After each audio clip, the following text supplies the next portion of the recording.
ನಮಸ್ಕಾರ. 512 KB, ಹೌದು, 512 KB, not even MB. 512 KBದು ಕ್ಯಾಸಿಯೋದು ಡಿಜಿಟಲ್ ಡೈರಿನ ಇವತ್ತು ತುಂಬ ನೆನೆಸ್ಕೊಂಡೆ. ಒಂದು ಕಾಲದಲ್ಲಿ ನಮ್ಮಮ್ಮನ್ನ ಕಾಡಿ ಬೇಡಿ ಇದನ್ನು ಕೊಡಿಸ್ಕೊಂಡಿದ್ದೆ. 512 KB ಕೆಪಾಸಿಟಿಲಿ ಇದು ಏನೇನು ಆಗಿನ ಕಾಲದಲ್ಲಿ ಮಾಡ್ತಿತ್ತು ಅಂದರೆ, ಟೆಲಿಫೋನ್ ಡೈರೆಕ್ಟ್ರಿ, ಕ್ಯಾಲೆಂಡರ್, ಸ್ಕೆಡ್ಯೂಲ್ ಮಾಡೋದು, ಎಕ್ಸ್ಪೆನ್ಸಸ್ನ ಬರ್ಕೋಬೋದಾಗಿತ್ತು, ಅಕೌಂಟ್ಸ್ನ ಕನ್ವರ್ಷನ್, ಕರೆನ್ಸಿ ಹಾಗೂ ಮೆಟ್ರಿಕ್ ಕನ್ವರ್ಷನ್ ಮಾಡ್ಬೋದಾಗಿತ್ತು ಇದರಲ್ಲಿ.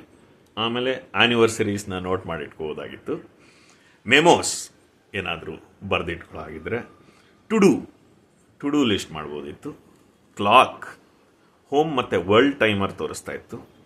ಆಮೇಲೆ ಕ್ಯಾಲ್ಕುಲೇಷನ್ ಮಾಡ್ತಾಯಿತ್ತು. ಇಷ್ಟು ಆಪ್ಷನ್ಸು ಇದರಲ್ಲಿ ಆಗಿನ ಕಾಲದಲ್ಲಿತ್ತು. ನನಗೆ ನೆನಪಿರೋ ಹಾಗೆ ₹1000 ಕೊಟ್ಟಿದ್ವಿ ಅವಾಗಿದ್ದು. ಎಲ್ಲ ಕಡೆ ಸಿಗ್ತಾ ಇರಲಿಲ್ಲ, ಸಿಕ್ಕಾಬಟ್ಟೆ ಹುಡುಕಿ ಬಹಳ ದೊಡ್ಡ ಅಂಗಡಿಗಳಲ್ಲಿ ಮಾತ್ರ ಸಿಗ್ತಾ ಇತ್ತು. ಅದನ್ನು ಯಾಕೆ ನೆನಪಿಸ್ಕೊಂಡೆ ಇವತ್ತು ಅಂದರೆ, ನನ್ನ ಕೆಲಸಕ್ಕೆ ಯಾವುದೋ ಪೆನ್ ಡ್ರೈವ್ ಬೇಕಾಗಿತ್ತು.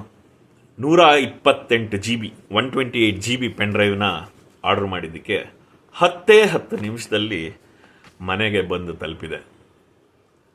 ಎಲ್ಲಿಯ 512 KB ಹಾಗೂ ಎಲ್ಲಿಯ 128 GB.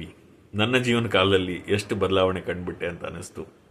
ಎಂತಹ ಅದ್ಭುತವಾದ ಕಾಲಘಟ್ಟದಲ್ಲಿ ಬದುಕ್ತಾ ಇದ್ದೀವಿ.